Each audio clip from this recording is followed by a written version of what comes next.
এই মুহূৰ্তত আমাৰ হাতত পৰিছে এটা অতি গুৰুত্বপূৰ্ণ খবৰ। এইবাৰ দেৰগাঁৱত পিষ্টলসহ 4জন যুৱকক গ্ৰেপ্তাৰ কৰা হৈছে। পুনৰ কৈছোঁ, এই মুহূৰ্তত আমাৰ হাতত আহি পৰিছে এটা অতি গুৰুত্বপূৰ্ণ খবৰ। এইবাৰ দেৰগাঁৱত পিষ্টলসহ 4জন যুৱকক গ্ৰেপ্তাৰ কৰা হৈছে। বৃহস্পতিবাৰে দেৰগাঁৱৰ উপকণ্ঠ আৰু চুমনি আৰক্ষী চকীৰ অন্তৰ্গত মহিমা বাগানৰ পৰা ধৰা হৈছে 4জন যুৱককে। ধৃত যুৱক 4জন হৈছে ক্ৰমে অজয় চুতীয়া, দীপজ্যোতি নেওগ, জিম শইকীয়া আৰু প্ৰণৱ শইকীয়া। ধৃত এই 4জন যুৱকৰ ভিতৰত 2জন যুৱকৰ ঘৰ মেৰাপানীত আৰু আন 2জন যুৱকৰ ঘৰ বগীজানত। যুৱককেইজনৰ হাতৰ পৰা উদ্ধাৰ হৈছে .22 পিষ্টল আৰু সজীৱ গুলী। সেনাবাহিনী আৰু গোলাঘাট আৰক্ষীৰ যৌথ অভিযানত গ্ৰেপ্তাৰ কৰা হৈছে যুৱক 4জনক।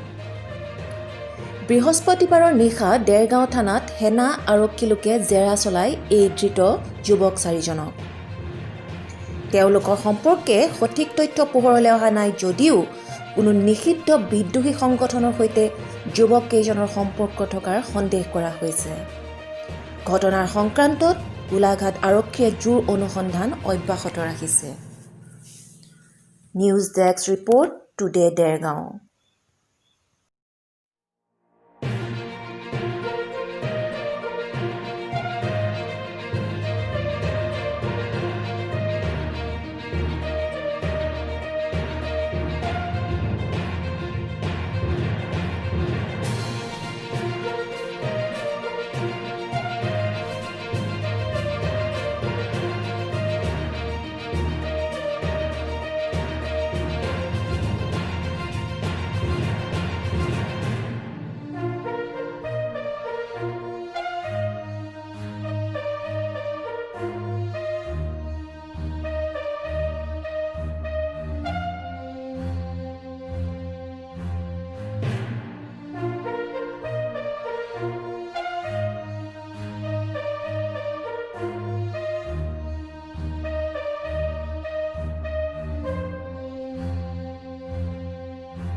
আছাম ৰাইফল সোণাৰী কেম্পৰ আৰ্মি আহি আমাৰ গোলাঘাট পুলিচৰ লগত জইণ্ট অপাৰেশ্যন কৰি চুমনি গাঁও অ'পিৰ আণ্ডাৰত মহিমা টি ষ্টেটত 4জন যুৱকক কায়ত্ব কৰে তেওঁলোকে, আৰু তেওঁলোকৰ হাতৰ পৰা এটা পিষ্টল ৰিকভাৰী কৰে।